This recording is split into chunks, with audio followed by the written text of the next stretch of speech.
right. Hello everyone out there. My name is Ranger Peter here at beautiful Bryce Canyon National Park. Me and Ranger April are going to spend a portion of the next hour together with you talking about what's going on in the park right now and talking about some of its beautiful resources. Ranger April, we're practicing good social distancing. She's behind the camera right now. So if you have the desire to share where you're watching from, or certainly post any comments with questions, she'll be able to read those. And then when we turn over to her, I'll take her place. But feel free to share where you're at and any questions you have as we do our broadcast. If you have questions about current park operations, we recommend that you start by going to our park website. That is at nps.gov/BRCA. nps.gov/BRCA. It should be in the Facebook Live description. If you go there and click on alerts, you'll see everything going on in the park right now in detail.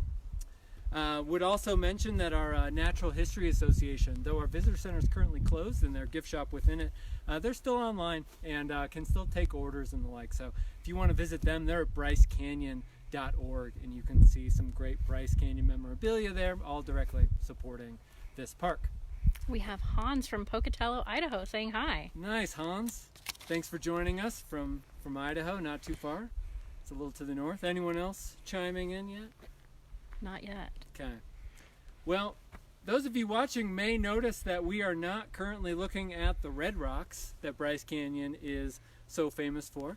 And that's because we're going to begin kind of our two-part program with turning back to the forest, which is really the other half of Bryce Canyon National Park. Trees and rocks are in beautiful interplay in this park. And here at about 8,000 feet where we are now, we're just north of Inspiration Point along the rim trail, so about halfway between Inspiration and Sunset Point. We've got mostly ponderosa forest.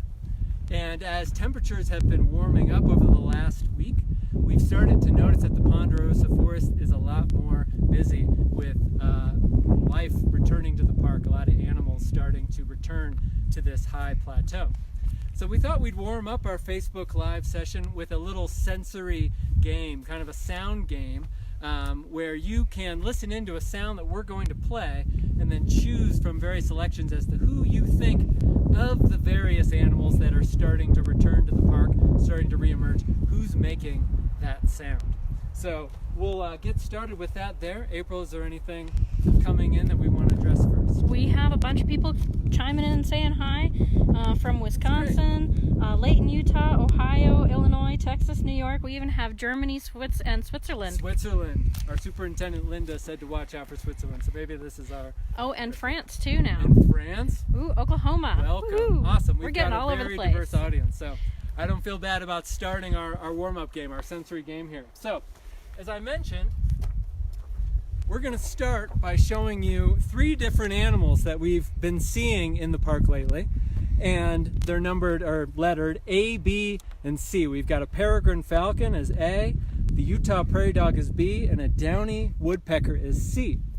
Now I'm going to play a sound, and we want you to type in the comments A, B, or C who you think is making that sound. You'll see we've mixed our birds and our rodents. Often for beginning birders, you know, those calls can be somewhat similar, so it might be a little trickier than you'd at first think. So let me pull up our first sound here, and we will get the votes coming in.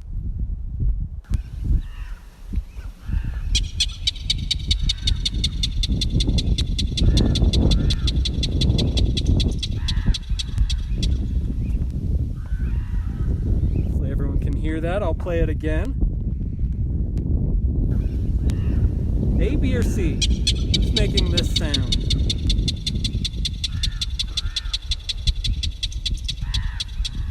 You can hear there's someone in the background. We are talking about that sound in the foreground now. Let's do one more time. Are we getting votes coming in? We have a vote for B. A vote for B. Another vote for B. Okay. More votes for B. Somebody saying C. C. Another B. Okay. B. Looks like we've got a clear favorite there. Yeah. And it's a clear favorite for a reason. B is the correct answer.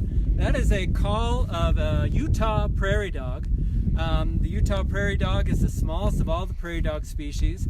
Its range isn't a whole lot bigger than the high plateaus on which this park is based, and they've started coming up in about mid-February.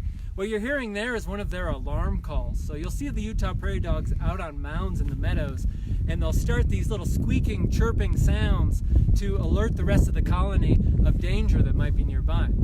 What's interesting is that these cheeps and little squeaks, don't sound like much to us, but under scientific analysis, they've actually found that Utah prairie dogs, or prairie dogs in general, have a language system as sophisticated as that of dolphins, orcas, chimpanzees. It's an incredibly complex language system based a lot on the tone that they use for these different cheeps and chirps. So they've done studies where they've isolated parts of that sound and seen that Utah prairie dogs, or prairie dogs in general I should say, were calling out specific details about what was going on. Size, color, speed.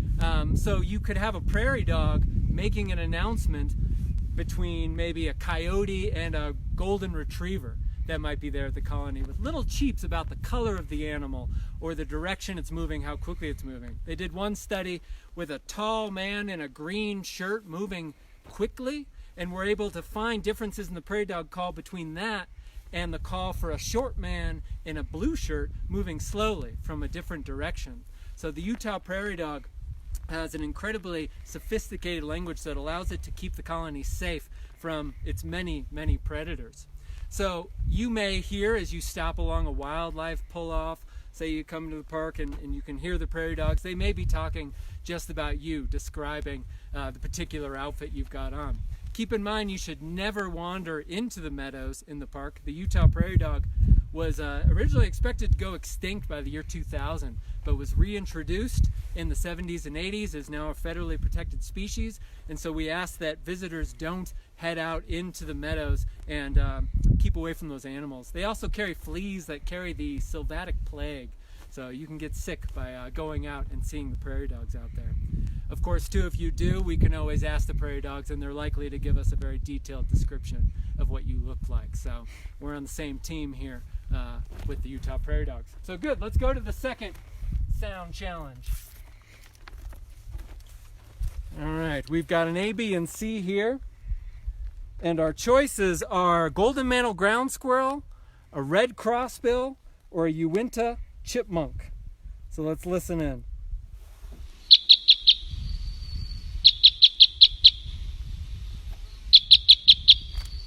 Kind of some cheeps. Who's making this sound? A, B, or C? We'll do one last time. We've got to vote for C. Okay.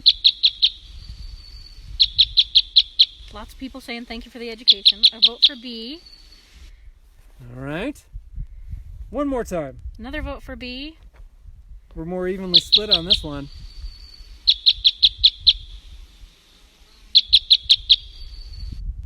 We've got another B and another C, so we're split between B and C, it looks like here. All right. Well, the correct answer on that one, you would find if you left the prairie dog colonies and wandered into the ponderosa forests that surround them at about 8,000 feet and listened to sounds coming from high up in the ponderosa pines, you'd be hearing these little yip, yip, yip calls of the red crossbill. So the correct answer on that one was B, for the red crossbill. So those little yips, to us, we can't really distinguish much between them, but if you are to analyze those sounds, talking about language and communication, staying connected, again, you'd find that the little yips can distinguish up to 10 different call types of red crossbills. And they can tell the difference between those yips, which is very important because these call types are basically distinguished by the size of the bill they have. And I want to show you the size of these bills and how they look. See, this is a male red crossbill. This bill here is specialized for a certain kind of pine cone or a certain kind of conifer cone that they can spread open. The red crossbill scientific name basically means curved nose, and you can see the crossbill right there. So if they can find other crossbills with bills that are specialized for the same kind of cones that theirs are, they can keep close with them and communicate about where food is. Now these birds with these crossed bills are very interesting. When the young are born, they're actually born with a straight, thick bill. And over time, as they mature, these little points will start to grow off of the end of the bill. And at the same time, kind of like we have a preference for a left-handedness or right-handedness, their bill will go from being straight to suddenly choosing a side to predominate on, either going to the right or the left. And so how this works with a pine cone, I've got one right here. You can see the scales of the ponderosa pine cone. Here we've got a call type 2 red crossbill, so big thick bills that are meant for working on these rather thickly scaled cones. A lot of good bracts and spikes on them too. But they'll take this curved bill, stick one side under a little scale on the cone, another on the other, and then using muscles on the sides of their faces, push them apart. Now their tongue is so long that it actually goes behind their head, kind of like woodpeckers do. And that tongue will then come out and extract the seed from the base of the scale there. I've got a ponderosa seed for all of us to take a look at. You can see what this looks like. And basically, not a terribly large seed. This one's a little tattered, but you've got a seed there on the end of a little wing. And so the crossbill will extract this little seed out there. They've got a special groove on their bill where they can shell the seed and then enjoy it. We've had a lot of red crossbills in the park, I think primarily because we had a very wet winter last year. And so we had a real good crop of cone seeds, which to this day, these little wings continue to flutter down like little helicopters in the ponderosa pine forest. So the red crossbills have erupted, or we've kind of had a large number of them over the past year because of how much good food there is for them to enjoy. All right, let's do one final sound game here. This one's gonna. We had a question from somebody asking how many seeds they can eat in a day. Wow, I've heard maybe 1,500 times they'll repeat that action over a day if the feeding is good. That's a good question, but that's a very ballpark answer. They're pretty efficient at it, I know that much. Especially when they've got that bill that's just perfectly shaped for prying those scales apart. All right, let's get our last sound queued up here. This one's going to be an ABC between the common raven, a ringtail, and a Steller's jay.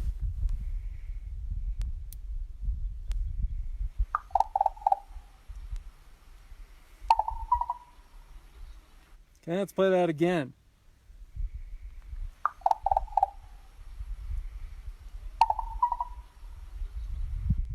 Getting any votes coming in? Not yet. This is a tricky one. Oops, sorry.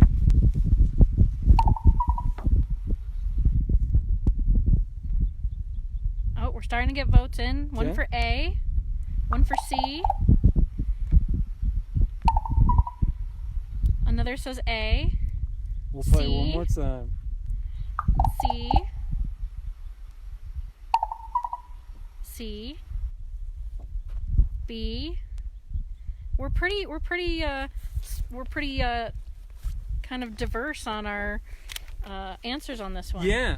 Well, this is kind of an unusual sound. It's actually one of the sounds of the common raven. The common raven can make really almost an infinite number of sounds because these birds are skilled at mimicry. There's going to be local dialects of raven calls, even individual variations. This particular sound that they make, I think, can sound like water dripping or river stones kind of rolling, getting knocked over. It really gets my imagination going. I think it's a very gentle sound. I'll often hear the ravens making that sound from maybe the top of a tree with no other ravens nearby. But not sure exactly what they're communicating with that one, but it's probably my favorite raven sound. Now, as means of transition, the ravens in the park, you may have noticed on our Facebook, I think it was March 25th, we posted a little video about how they've been roosting lately in an area of the Bryce Amphitheater, the park's main geologic feature, called the Silent City. And we're going to see it in just a minute here, but tall rock walls of parallel nature, the ravens will flock into them in the evening, and we'll have well over 100 of them gathered there today, every evening, really throughout the winter. They'll gather making all kinds of sounds, going to sleep and then in the morning dispersing in all various directions. It's believed this roosting behavior can provide an important function in sharing information about food sources and other things that are advantageous to ravens. So thanks so much for playing this little nature sound game with us. We just wanted to give you a chance to understand kind of some of the things that we're hearing in the park, as we've got some warmer weather that may not last. There may be snow coming into the park on Monday. We'll see what happens. And when we say warm, we mean like 55 degrees. Oh, yeah. So those of you who are joining us from Florida, probably not as warm as you think it is. No, but it's a dream for us here. I mean, at 8,000 feet, the winter lasts a lot longer than people would expect. We can get snow showing up here in May. So in early April to have low 50s, it's pretty dreamy. So as way of transition, though, I'm talking about the Silent City area. How about we go and take a look at the Silent City and the rest of the Bryce Amphitheater. Ranger April is going to talk about kind of the story behind the scenery, the park's geology, really the other half of what's going on when you look over the rim on this high plateau that Bryce Canyon is situated along. So I'm going to take over the camera and join April over here.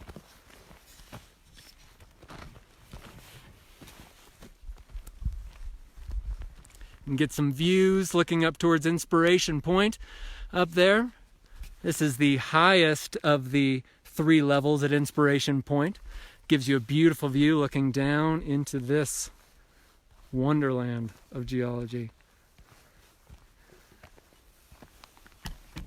I'm going to set up here. All right. Good spot. Yeah, I think this is a good spot. Okay. So hi, Ranger April here. Thanks for joining us today. I'm going to be giving you a little bit of an overview of a lot of the geology, how we make a hoodoo, and all that you're going to see behind me here. So if anybody has questions, feel free to send them to Peter there, and he'll let me know. And as I go through, we'll try to get to everything that I don't cover if you have questions about at the end.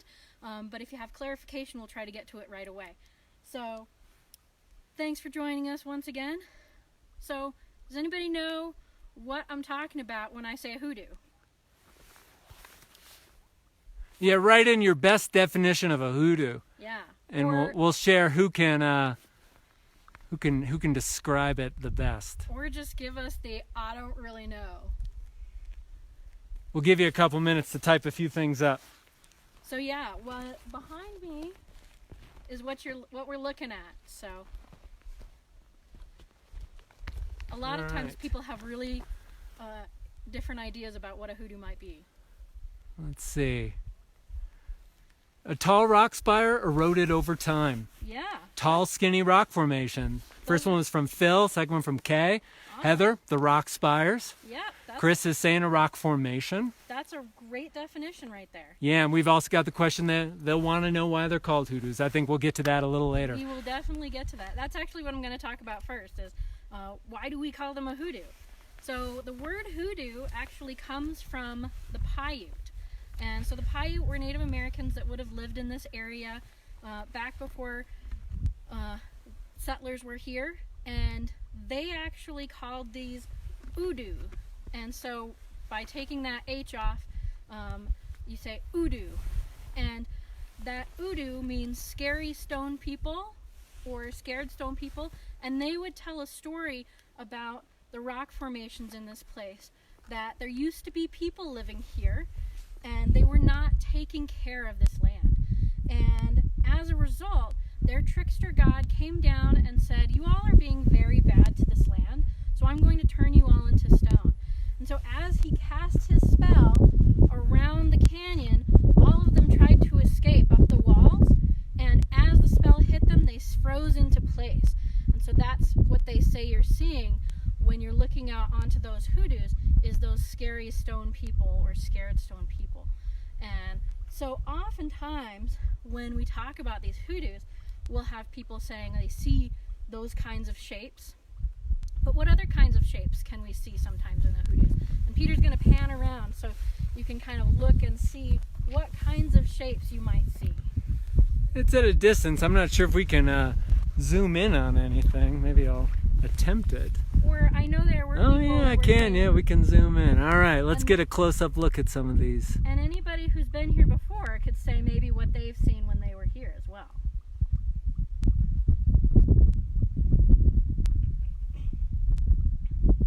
Someone mentioned sinking ship. Oh yeah. We'll swing out that way. We're sinking ship.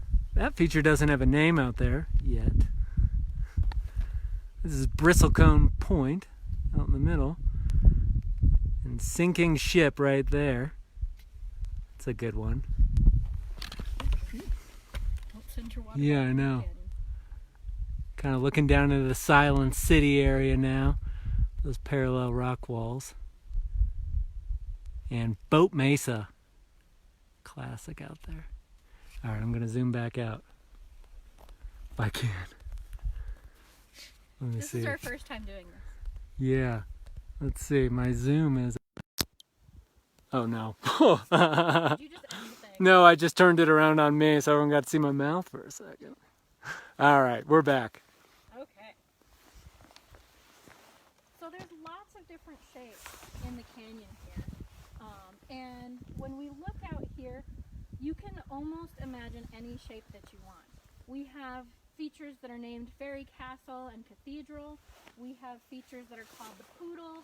We have shapes that look more like people, more like animals, and sometimes just heads.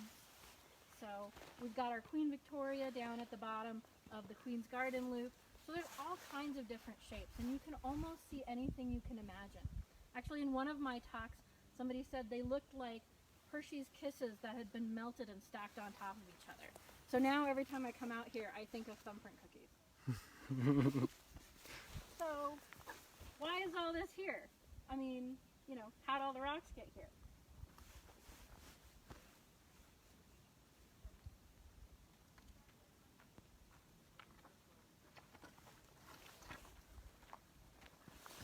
So you guys saw the flat parts out beyond us, right? When we were panning around. What you're seeing out there are going to be rocks like this. Now these don't really look like the rocks around here, right? These are gray. So our rocks are pretty pink and red and all that. Can we see these? Yeah, someone said the volume went down. Hopefully we're still doing okay. Volume check. Are we good? I'm going to assume so. Continue on. So these rocks down there in the flats are from the Gray Cliffs, and they're from underneath where we are right now, and they're formed a little bit differently than our rocks. I'll zoom out to the Gray Cliffs real Good. quick. Yeah, see if we can get the zoom going. So everything out in that valley out there, this would be all part of the Gray Cliffs out there. Younger rock. Older rock. Older rock, yeah, my mistake. See if I can zoom back in now. Okay. Okay, so that older rock is formed in a place basically that looked like this. And if you can see, this is the North American continent, and we've got a big sea, an inland sea, going down through the center of the continent. So we're looking at Colorado and Wyoming, parts of Utah, Nebraska, Kansas. Now, it obviously doesn't look like that today, right? Because water does not like to be on top of a hill. So what's there in Colorado and Wyoming today? The Rocky Mountains, right? Yeah, the Rocky You got Mountains. the Rocky Mountains. So how was this possible that we had a big giant sea? Well, it used to be the continent was shaped like this. And at some point off the coast of California, we had an ocean plate that was shoving its way underneath the continent. And as that shoved its way underneath, we started getting that bowing upward. And so we formed the Colorado Plateau, we formed the Rocky Mountains, and water doesn't like to be on top of a hill, so this sea drains away.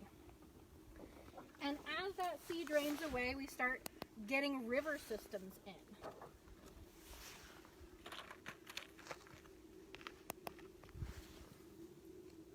So there was a question if the Gray Cliffs are near Kodachrome, and Yeah, they're kind of in between here and Kodachrome. Kodachrome. Once you get down into Kodachrome, you're down further towards the White Cliffs. So that's going to be more similar to what you see in Zion. So once we get our river systems coming through, we start looking about like this. And we're here in this area. We've got our little lake.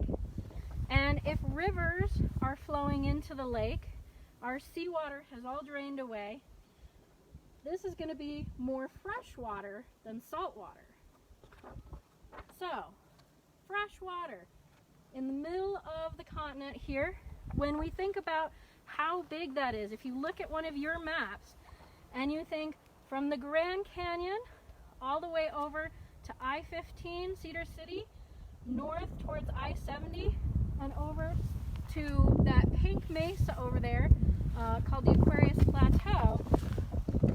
That would be right there. That is where our river systems were coming in through and forming this lake.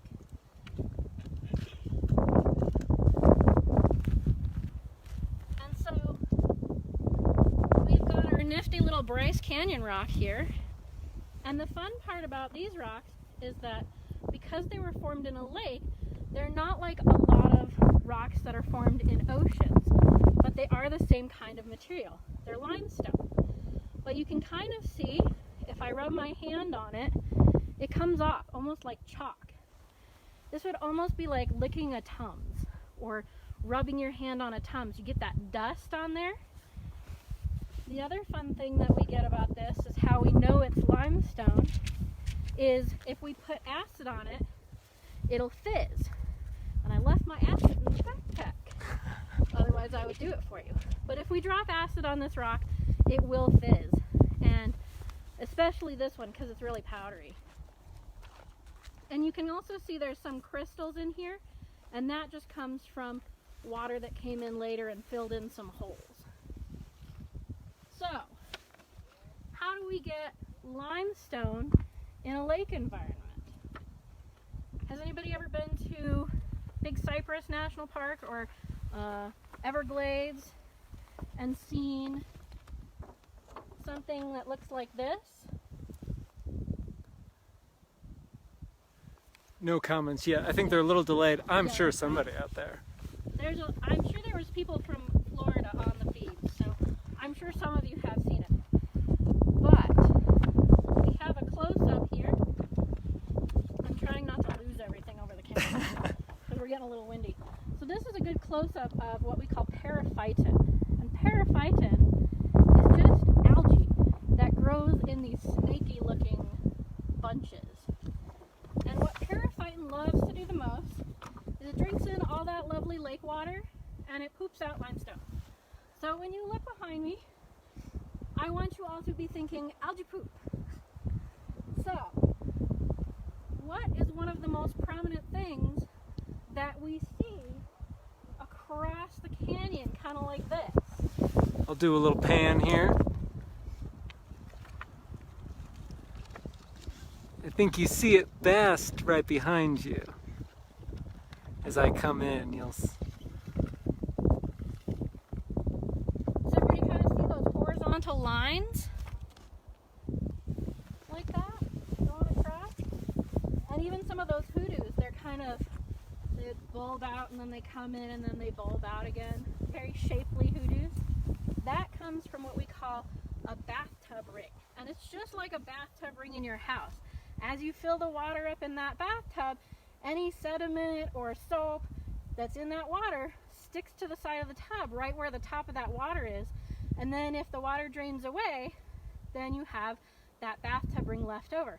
In this case, it's mud that's filling up the bottom of that lake, and then if the water drains away, you can start to get soil forming. And so soils forming is one of the reasons, actually, for the color also of the canyon. Yeah, we had a question, why are the rocks pink? Why are the rocks pink? So, if we leave something like a nail out, and it gets wet, and then it dries out again, what happens? It rusts, Yeah, right? I think it rusts, yeah. It rusts. So, what color color's rust. Oh, it's pretty similar to this. It's very similar to this. And so what we're actually seeing in these rocks when we're looking at that pink color is that every time we form those soils, that iron in the rocks would oxidize and turn into rust and make the rocks that pink color. Okay, so how do we make a hoodoo? Well, first we have to make a wall or a fin. And you can see that behind us in the Silent City. You can see all these walls kind of coming in towards the center here. And this is a really good illustration of how the rocks do this. You can see almost like bicycle spokes. They come in towards the center, the low point of the amphitheater here, and that's what we call this. It's not technically a canyon, it's an amphitheater because it's bowl shaped and the river doesn't run through it like this.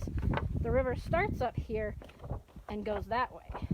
So we make these fins fairly easily whenever water or snow falls on the canyon walls here.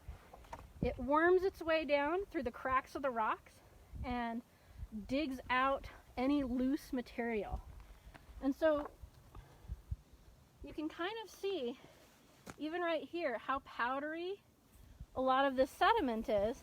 And if you've been here when it's wet, you know exactly how muddy it is when it's wet. And so every time we get water, all of that water flows down and digs out in between those walls. You can see right next to us here, kind of a dramatic, let's see if I can get it to tilt down, area where it's just cutting down right there along this white member. So as we get those fins and walls, the next thing that forms are windows. And windows are exactly what they sound like. They're just holes in a wall. Except ours don't have glass like your house does. And how we form those holes in the wall is in the winter and the spring and the fall. It freezes overnight, and so all of that water that has wormed its way down into those little cracks, it's sitting nice and comfy. Overnight it freezes, and what happens when water freezes? It doesn't just sit there, it goes pop, it gets bigger, right? It expands. So every time that water pops out, it pops out a little bit of that rock. 200 times a year we get a freeze-thaw cycle. So it'll pop it out at night and it'll worm its way down further in the daytime. And so we get those windows coming up, and you can kind of see along the top here, just like the casement of your window, we've got a little arch over the top. And typically when we see those arches, that's going to be made of what we call dolomite. And dolomite is still limestone, but it's a stronger limestone. It has manganese and magnesium in it that make it a little bit stronger than the rest of the limestone here. And so that is going to stick around a lot longer than what's underneath it.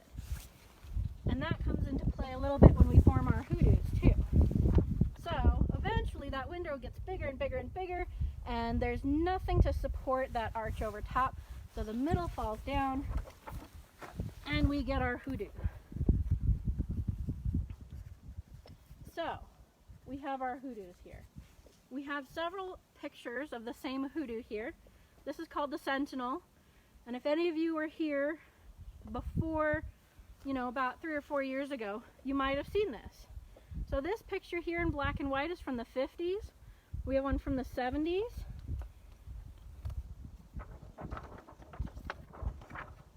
And then you can see, as we go along, it starts to get a little bit smaller.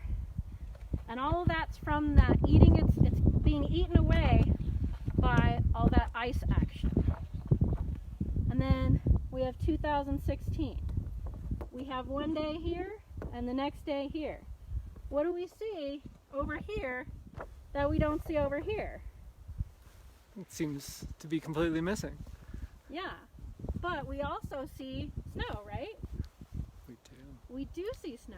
So overnight we had some water down deep in that hoodoo, right in the right spot, and it went pop and kicked out just the wrong thing, and that hoodoo came tumbling down. And so if you were on the Navajo Trail before about 2016,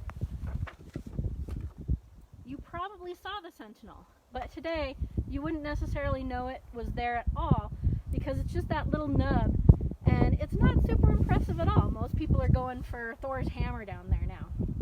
But if you have seen Thor's hammer, you've also kind of noticed, and what you might notice on a lot of the rocks behind me here, is there's gray on top, almost like they're all wearing hats, or like they've covered themselves with a blanket.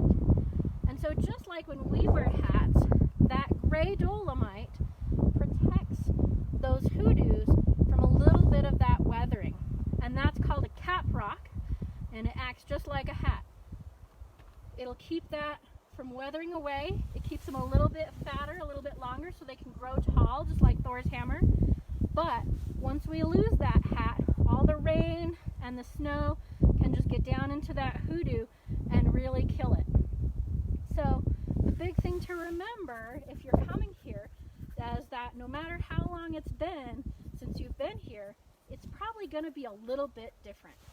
In terms of geology, we lose about 18 inches of the amphitheater wall every 100 years. So if you're a geologist like me, you know that is really, really, really fast for erosion. And so every time you come here, I always like to tell people, your favorite hoodoo might look a little bit different, or it might be completely gone. So when you do get to come here, we should definitely savor it as it is right now, because later on you might not get the chance to see it again.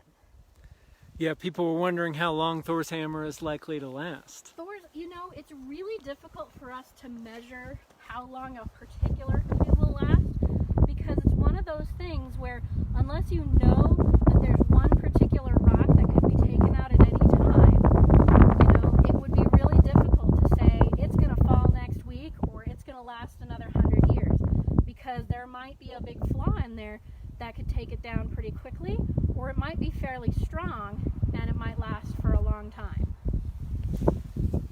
So a question if the Poodles rock is still standing. That's a throwback. The Poodle, actually, I heard someone say last year that it had fallen down, but I haven't actually been up there to look since I heard that.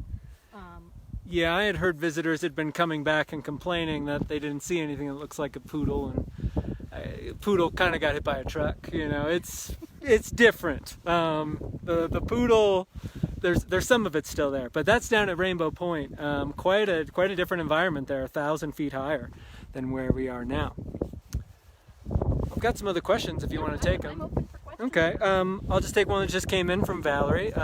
What is the main difference between Bryce Hoodoos and the Hoodoos in Goblin Valley State Park to the east? So Goblin Valley is actually a different kind of rock entirely. It's more sandstone. It's in the Wingate sandstone, I believe, up near Arches National Park. So not only are they lower in elevation by a couple thousand feet, those rocks on their own are just a completely different material. So for one, the lower elevation contributes to fewer freeze-thaw cycles every year, and that's going to make shorter hoodoos. And the fact that it's a different material is going to make differently shaped hoodoos. And so they end up being kind of fatter and rounder and really short, whereas ours kind of end up kind of giraffe-y and elegant. Yeah. All right. A couple more questions come in before we wrap this up. There was one way back that was changing. The subject is asking about kind of the first humans. Any record in this area? Do you feel like you can answer that? So a little bit. There's evidence in the local area for several different groups of people. We had the Paiute that were living in the area. We had the ancestral Puebloans that we do have rock art from. We also have the Fremont we have rock art from, and the Navajo who were in the area as well, and some are still in a little bit south of us. So there's lots of different people who've lived in this area, and in Bryce Canyon itself we really don't see much evidence from any of those groups, partially because of the high erosion rates, but also because of our high elevation. It's not a super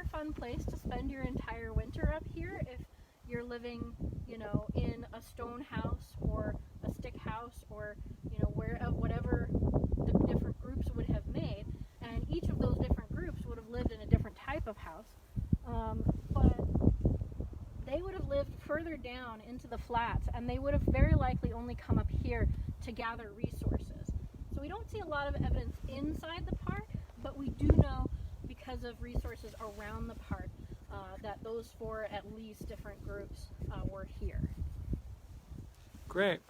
Someone mentioned Red Rock Forest Visitor Center. Are you familiar with that? So probably the Dixie National Forest. Red Canyon, I'm thinking. Canyon. They were saying those have different, shorter redder hoodoos. Are they also a different rock? So they are actually the same rock. They're the same formation, the Clarion Formation. So they're also limestone, but you do actually get different materials mixing in down there because it's a different time period. As you go lower, you get older rocks.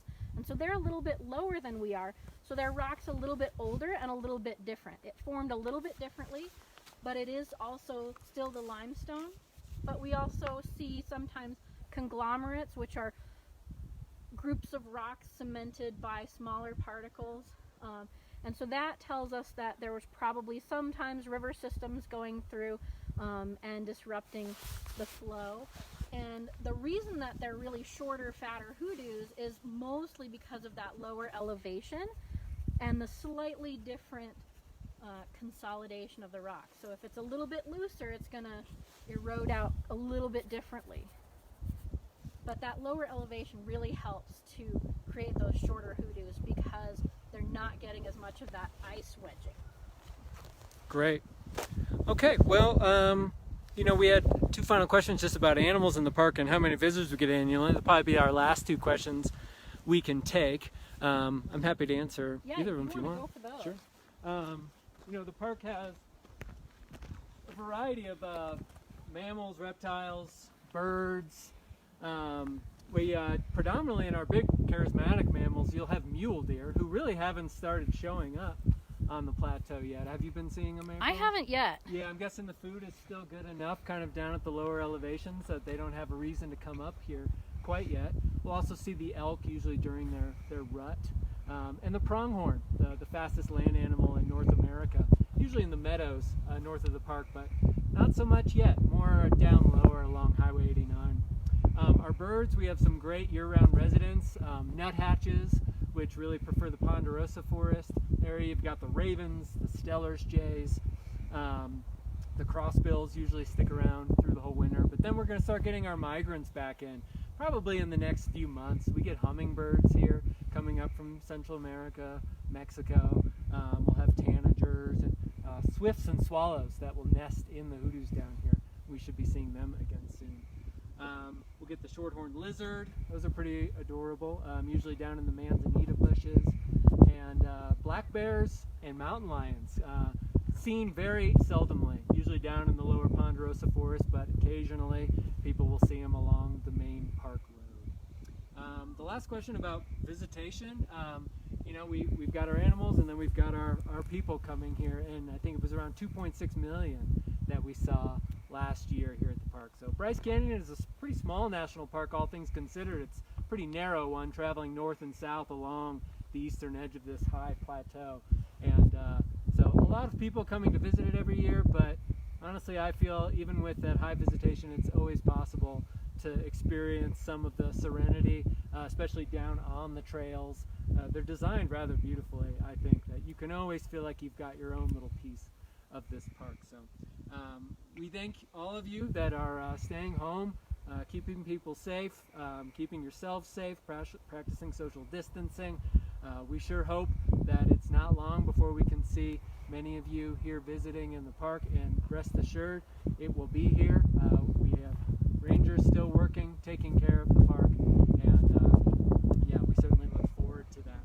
We're going to kind of wrap this up by just reminding folks that if you do have questions about park operations, check out our webpage at nps.gov/BRCA. It should be in the Facebook Live description. Click on the alerts button and you'll get kind of the latest of what's going on in this national park.